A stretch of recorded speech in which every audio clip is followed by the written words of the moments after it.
Hi, this tutorial is build your own IBM MQ Sandbox at no cost. I'm your host T.Rob, and let's get started. So we're going to use three different products to do this. The first one is Oracle's VirtualBox, and it's a great tool. I tried to do this on VMware, and after creating the server and rebooting into the GUI tools, the network card stopped working. And I took a couple days trying to figure that out, Googled everything, never could get it to work. If you're able to run this tutorial on VMware, especially VMware Player, which is free, please let me know, and I'll see if I can redo a version of this on VMware. But in the meantime, VirtualBox is great. You just click on download, and you don't need an account or anything. You don't have to give them your password, your information, anything. You just click on the installer, and it downloads it. At the very bottom here, there's also a VirtualBox extension pack, which helps you with things like if you need to encrypt your virtual machine, things like that. We're not going to use the extension pack, and I've already downloaded the Windows installer and installed the product. The other thing we're going to need is Red Hat Enterprise Linux, and you get that by signing up at developers.redhat.com, and you'll need to log in, and then once you log in, you'll be able to get the downloads. And I've already got the account established, and you go ahead and log in. If you're like me and using no script, you might want to go ahead and allow the scripts. There we go. Go to the downloads page, and there you see Red Hat Enterprise Linux, JBoss Developer. The one you want, of course, is Red Hat Enterprise Linux. So go ahead and download that, which I've already done. The way that you get the MQ Advanced for Developers is just go to Google and paste that in. And the very first thing, now this may be because I do a lot with MQ, but the very first search result that I get back is this Developer Works article by John McNamara. He first wrote this when MQ Advanced for Developers had just come out, and so you see the initial links that he posted in here were for 7.5, and then he updated it for version 8. And then I guess he took a vacation or something, because Greg Bowman came along and gave us the links for MQ Advanced for Developers for version 9. So scroll down, click that, and of course you'll need an IBM account, and you sign in with your IBM ID. So click on this, and it'll take you to the download page, and you can install the download the installer media, and you'll end up with this package right here. So you need the Red Hat Enterprise Linux server that we got from Red Hat, and you'll need the MQ Advanced for Developers that we got from IBM, and you will need Oracle VirtualBox, which I've already installed here on Windows. And once you have all those three things, then just go ahead and fire up VirtualBox, and we'll build us a virtual machine. It's nice that VirtualBox has a little feature. When I put in a name for my virtual machine that looks like it might be Linux, then it goes ahead and sets the defaults to select Linux and select Red Hat. Gives me 64-bit. Now, by and large, the defaults are almost what you want, but we're going to make a couple of changes, and I'll walk you through what those changes are. So the very first thing you have to do is tell it what kind of hard disk you need to create and how big it needs to be. So also have to tell it where you want this thing. So I'm going to build this in my VMs folder, which is on my desktop. That'll make it a little easier to find. And I'm going to use VMDK because I do have VMware, and after I get this built, I might want to fire this up in VMware just to see if anything happens to that network card I mentioned at the beginning. They recommend 8 gig. I found that actually to be a little bit small. The installer media for MQ is about 500 megabytes, about a half a gig. You're going to use a couple of gig for the install media. By the time you create a few queue managers with their defaults and apply a couple of fix pack, you're going to need a fair amount of space. So I typically make mine 20 gigabytes or thereabouts. Close enough. And we want to split that into files of 2 gigabytes or less. Now, it's not going to create the whole 20 gig right off the bat, so it's just going to create a few empty extents that it will make the disk out of. There. Now, before we actually do the install, now remember I've told it where to get the install media, and I've told it what some of the settings are. But before we actually do that, we need to go through and make a couple of small changes. So the first one is, let's go to the System tab and take a look here. You see that there's a floppy drive, an optical drive, and a hard drive. These are all virtual, of course, but the reason I'm pointing this out is it tells you the boot order. So the boot order is floppy, optical, and hard disk. We're going to mount the media as though it's an optical drive, and we need to do that down here in the storage. So click on your IDE controller, and we're going to add an optical drive, and we're going to choose the disk and go to where you've got your ISO, which is in this little folder here that I showed you, and I've already practiced this, so it comes up already loaded in there. So tell it to load your ISO that you downloaded from Red Hat as an optical drive, and then when we go to actually boot the server, it'll boot off that ISO and go straight into the installer program for us. So once we do that, we also need to go into the network, and I don't need to do anything right now, but I just wanted to show you what's going on here because kind of a cool thing with the VirtualBox. You get your choice of up to 4 different adapters. The first one's filled out, and it's set to do NAT, which means that when this starts up, it'll use your PC, your host PC's IP address, but it will be able to talk to the internet and your host PC and then your home network and whatever else you've got. If you need to do Queue Manager to Queue Manager, you might want to change this to use a bridged adapter, which is where it gets its own IP address, and it will consume an IP address from your DHCP, which typically at home is your router. At work, you might actually have problems getting an extra IP address, so just be aware that you've got some different choices here that you can use. So we're just going to take the default, which is NAT, and after we run through the initialization, we're going to make some more settings here. Now there was a couple other things I wanted to show you.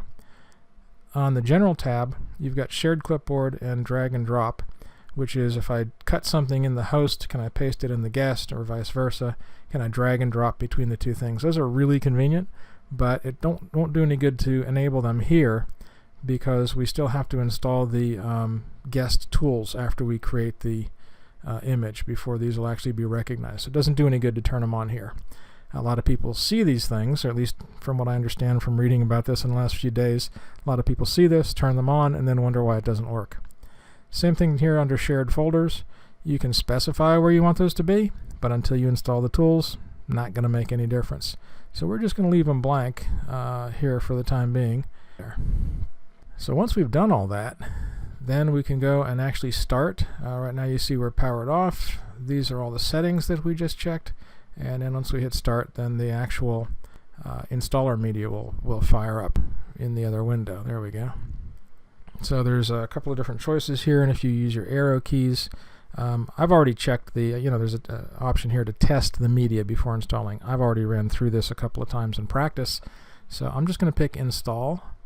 I would recommend anytime you download something of this nature, you check the checksum, the MD5 checksum, if the vendor provides it.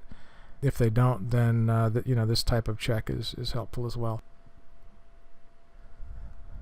So it doesn't take too long here, and we're going to end up in a GUI install screen that's going to allow us to pick some options.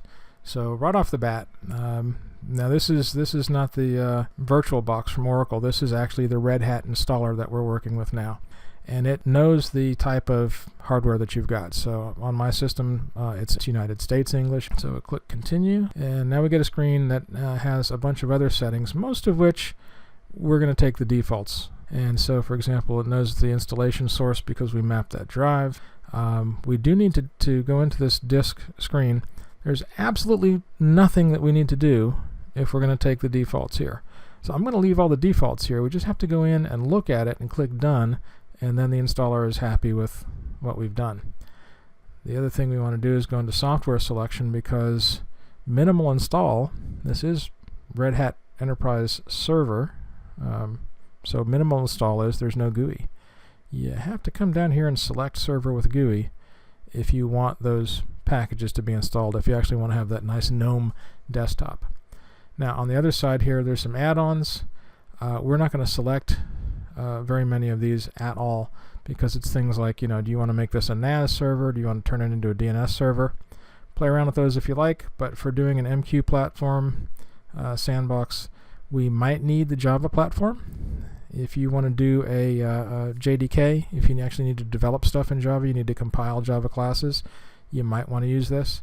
The thing that you get from IBM in the MQ package is the JRE. There are some things that I do like to install though. I need an NFS client, especially if you want to do multi-instance queue manager, you're going to need that. I like to do the, where is it? There it is, the virtualization tools. Let me do some management of the virtual image offline. And the development tools is the compiler and so forth. And you're probably wondering why I don't click security tools, and you'll see why in a couple minutes when we fire this thing up. There's 1,200 packages that it needs to go through. So it does a lot of stuff in the background for us, and while it's doing that checking, we can come over here, click on networking, and notice that it has given us a networking port, but by default it's turned off. So we're going to turn it on. It's going to get an IP address for us, and we need to click configure and go over here to general, and this automatically connect to network is not checked, right? So when you boot up your machine, this NIC card won't be available unless we check this box. Now, if you miss this and you create the machine and wonder why the network's not working, this is actually correctable from within the Red Hat image, so it's not a big deal if you miss this. It's just a lot easier to get it here than it is to wait until you get in. There really are no settings that I change over here. Basically, these all say to use DHCP. It says to use IPv6 if it's available, IPv4 if it's available. You can just take the defaults on most of that. So if you save that and you have it turned on and we see that DHCP worked, we got a IPv4 address, then we're good to go. At that point, just click done. So now you see that everything is black. There's no flags. There's none of those yellow flags indicated, and you're ready to go.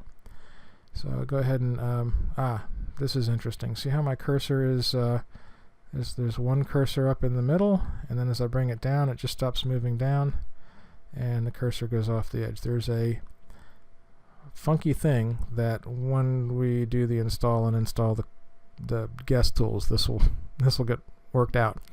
But the cursors don't sync unless you go to a border and then keep pushing until you see your cursor go off, and then bring it in on top of the other cursor, and then the two kind of sync up, and you can come down here and select begin installation. Now that is the funkiest thing about Oracle VirtualBox that I've seen while doing this, and if that's as bad as it gets, then you're in pretty good shape. So note down here that it's doing the package installation process, and while it's doing that in the background, it's telling us there's a couple things that we can be setting while we wait. So obviously we need a password for the root account.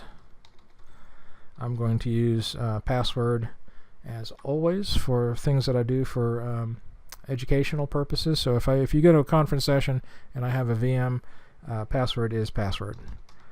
But obviously this is not something you would ever want to do in production, which is why it tells you you have a weak password.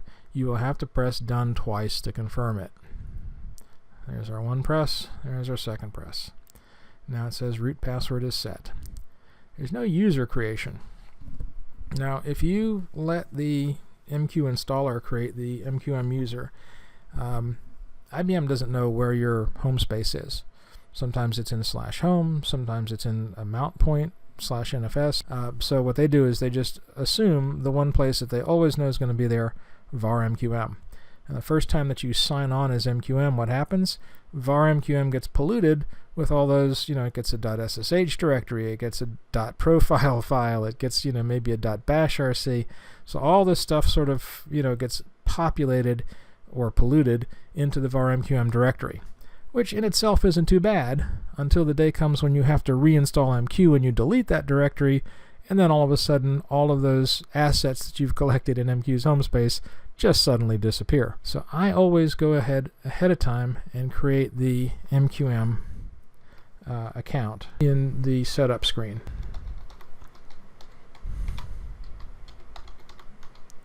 Password is too weak. You got to hit done twice to confirm it. There we go. So now it's installing. You see there's 1,300 packages. A number of those are because we, selected development tools and so forth. So just to save time, I'm doing what I consider to be the minimal install. So at this point, I'm going to put you on time lapse, and we'll come back in a few minutes when this is done. You'll see it reboot, and then we'll pick up again with the show.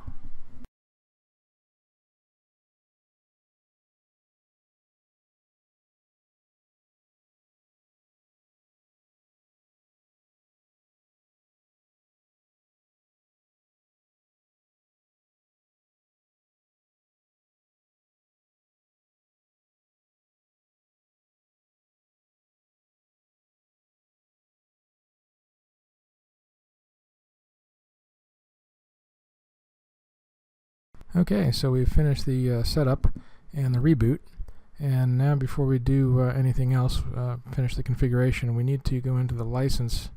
Now this is a free product, but you do have to accept the licensing, so you get the click wrap thing. Now I've read all mine, which is why I'm not scrolling here. I read it the first time through, and I highly encourage you to read every word in here as well. So go ahead and select that and click done, and you'll see that license is accepted, but we're not registered on the subscription manager. We're absolutely going to need to do that. You're going to need your ID and password that you used when you signed on to developers.redhat.com. So click into this dialog, click next, put in your login ID and your password. Okay. Now you need to register because this hooks up the repository for doing updates through Yum, which you're absolutely going to need because you know when you fire this thing up, it's got all the packages are out of date. So one of the very first things you're going to want to do is to run update on all those packages.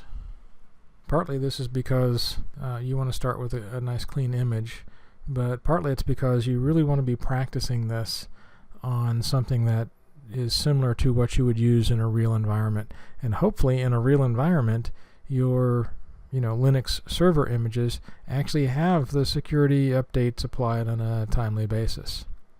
So once we have all of those things, and notice here, by the way, that ENPOS3 is enabled. This first one is a virtual bridge NIC, which is the one that got enabled by default.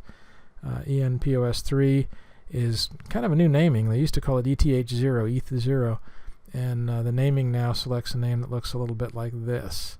So don't worry about that. That is your primary Ethernet connection that will be NATed and attached to the host's IP address.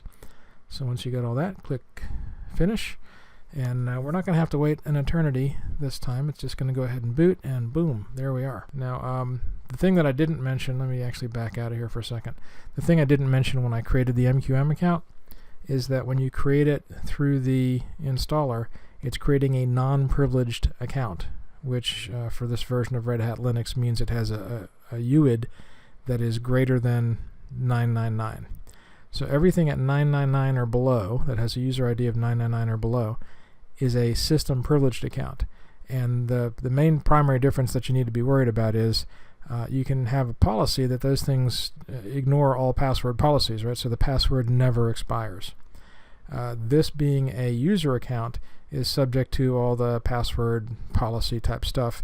And even though this is our own, Linux virtual machine, it comes with an assumption that you would have those policies set. So you would actually, either have to change the password periodically, or you have to turn those policies off.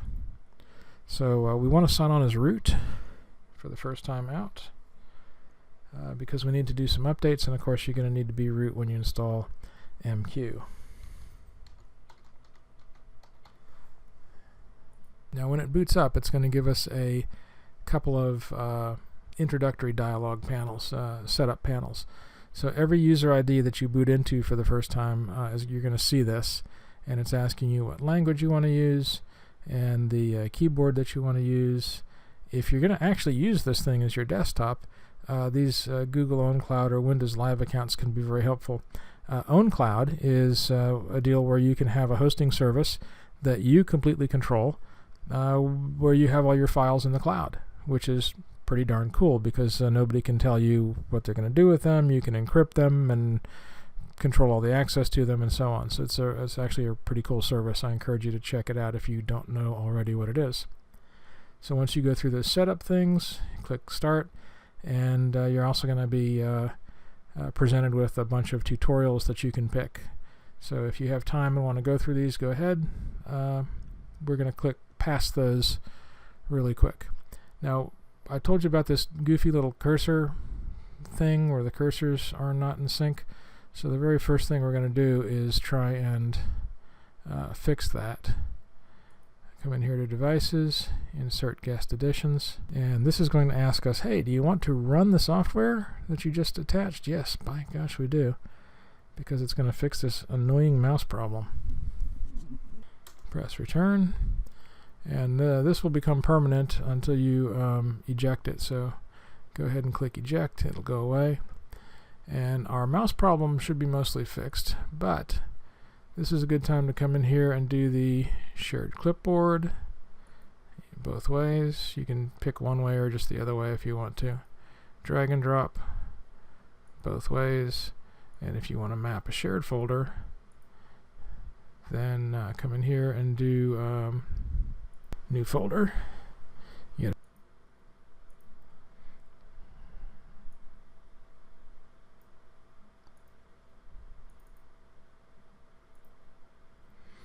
Now I like to make these read-only so that I can't copy infections back out to the host system, and tell it to auto-mount, and we're going to make it permanent so it's always there for us. This way we can go and pull down the MQ installer when we get to that step. So we'll do that. And before we reboot, there's one other thing. If you want to turn off your screen lock, come in here and set it in the privacy panel. And then click the power button and restart. Now this will lock in our clipboard, our drag and drop, our shared folders, our network card, and we're almost ready to install MQ. We've got one more task to do here, and that is to run the yum updates.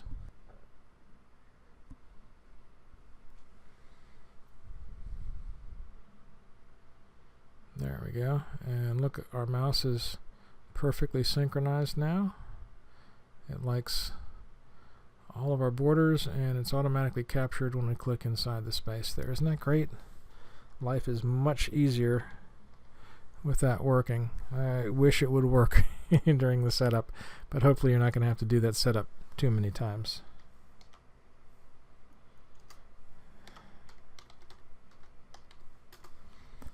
There we go.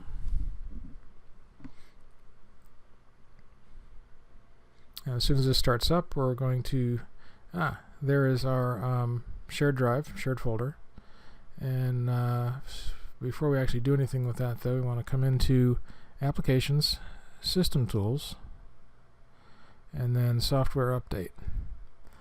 And it's going to give you a little warning. It says, hey, you're running as a privileged user. Yeah, we're going to do everything as a privileged user this time out.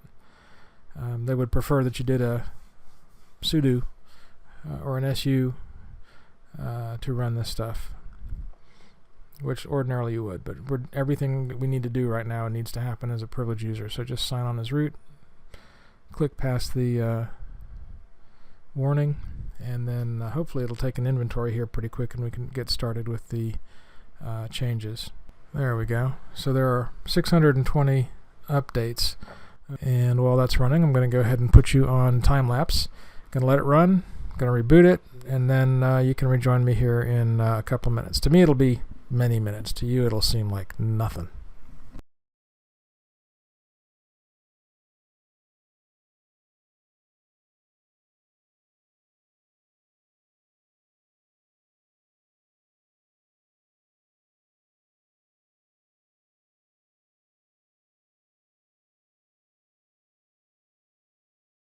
Okay, so we've done our updates and we're pretty much ready to go. We are signed in as MQM. So the main thing, we'll need to create a place to put our installer media, and then just go ahead and run it.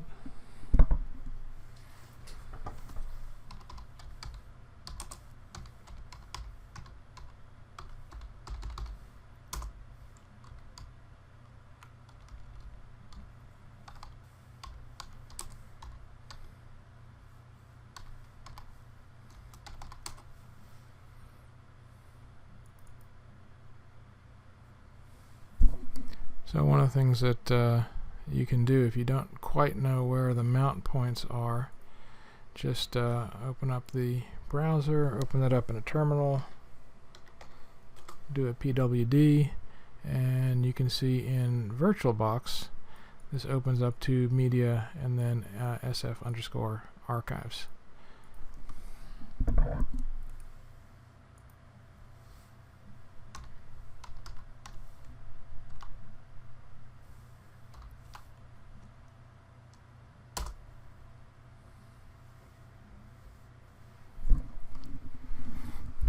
So I went out and grabbed the gzipped install media, unzipped it, untarred it, put it in the local directory, which you can see here.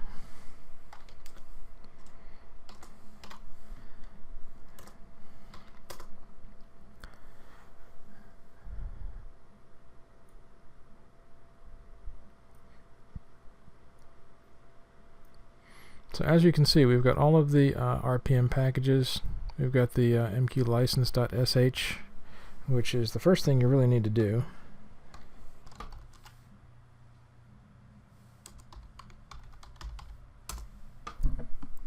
The dash accept means that you don't have to scroll through all the stuff before you and then hit, accept. Now the other thing is all of these MQ series message packages, if you do, leave them there or leave just the ones that you need. But if all you need is English, then the easiest thing to do for the install is to delete them, and then when we actually run the RPM, we do RPM star, and that way it will let the RPM installer figure out all of the dependencies for us.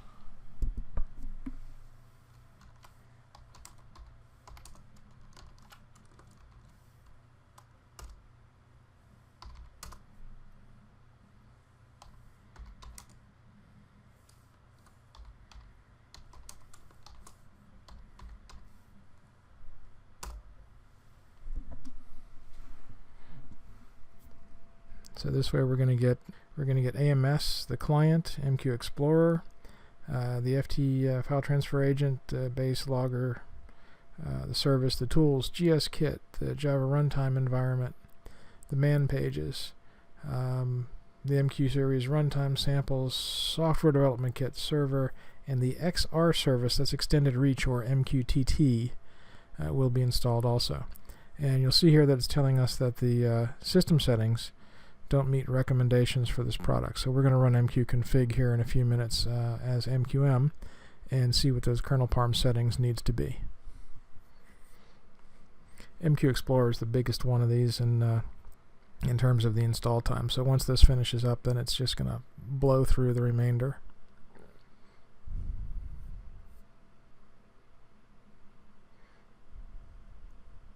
There we go. So we now have MQ, and I can prove it. Oh, actually I need to do one thing first.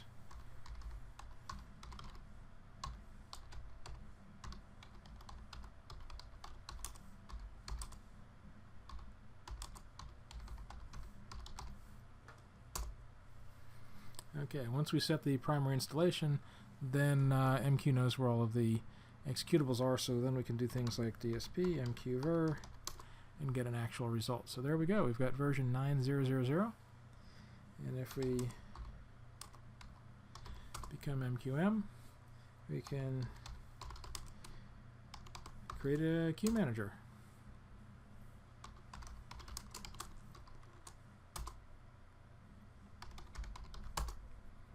There we go. I got tired of Venus and Mars, so I created a forest of a variety of different kind of trees. The A is ash, B is birch, and so on, all the way to Z. And if you see me at the conference, ask me what the X and Z tree names are. So there we go. We've got MQ installed, and at this point, we're pretty much done with everything we need to do as root. So we're going to get out of root, and we're going to sign on as another user. Actually, I didn't want to power off. I wanted to log out.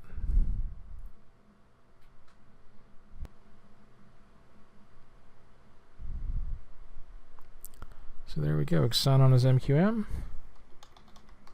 Password is password with a 0. Ta-da!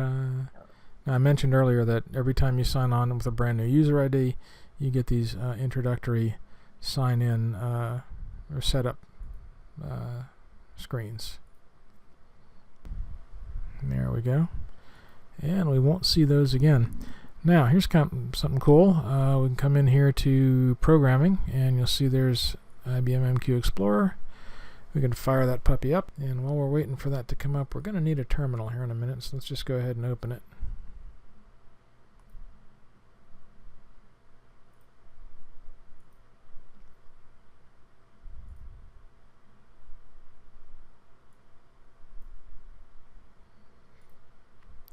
Okay, there we go. So there's our queue manager running. If you want to, you can come in and pop a message onto system default local queue. You could publish something, do whatever kind of initial verification test that you would like to do. But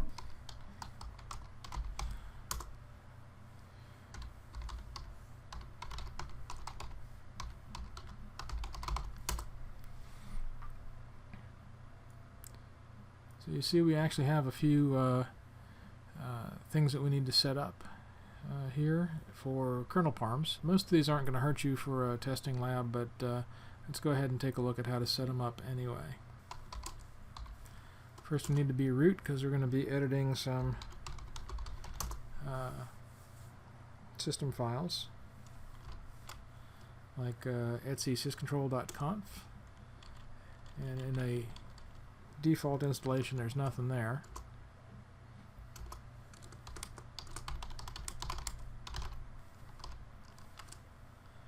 Oh, that's horrible. There we go. Should have left that terminal open.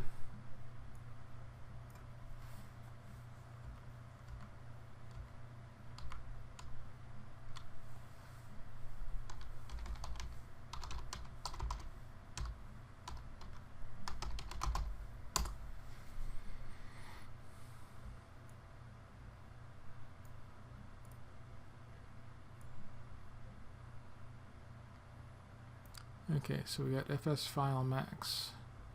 We've got kernel threads max. We're going to leave overcommit memory alone.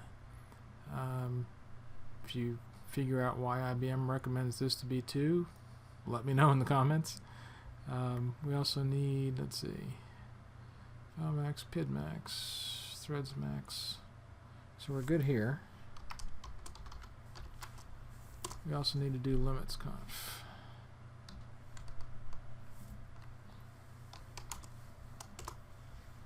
There we go.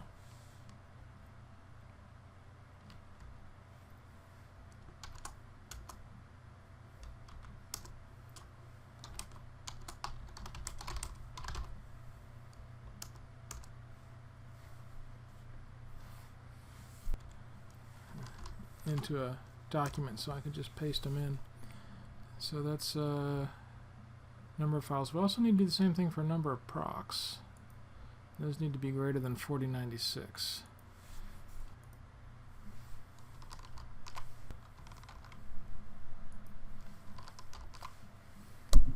And you got to run the syscontrol-p to make the system pick those up. And because we edited those files and saved them, then these will be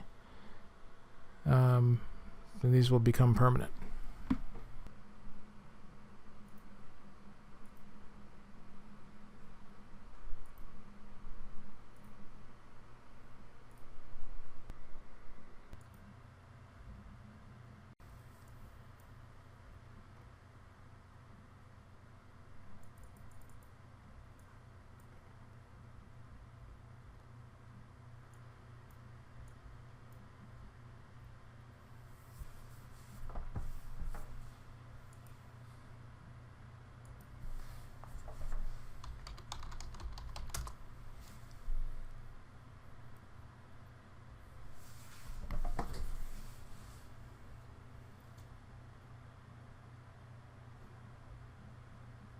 Okay, moment of truth.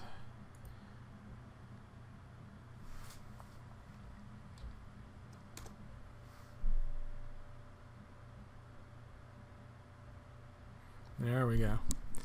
Okay, so hour and 12 minutes my time, hopefully a little bit less than that your time, due to all the time-lapse stuff. But that's it. We now have a Sandbox with IBM MQ version 9, advanced for developers, that we're able to run on our desktop at no cost. And the nice thing about VirtualBox is we can run this whether our desktop is Windows 7, Windows 8, Windows 10, Linux, Solaris. Right? That Oracle VirtualBox works on all kinds of stuff. So no matter what kind of hardware you've got, you should be able to do this. Even if you have Mac, right? Theoretically, if you've got Mac, you can virtualize a Linux environment on there. either through Wine running VirtualBox or directly using VMware. So that's it. That's the tutorial. I hope you liked it. Please give me lots of feedback in the comments section. Let me know what other kinds of tutorials that you would like. Definitely please go over and take a look at https://t-rob.net. That's t-rob.net, where you will find some research I've been doing lately on MQ security, and in particular password checking, or CONAUTH as it's called, in MQ version 8 and above, as that interacts with channel auth, and it doesn't necessarily work the way you think it does. So head over there and look for more tutorials to be popping up here in the near future. Thanks.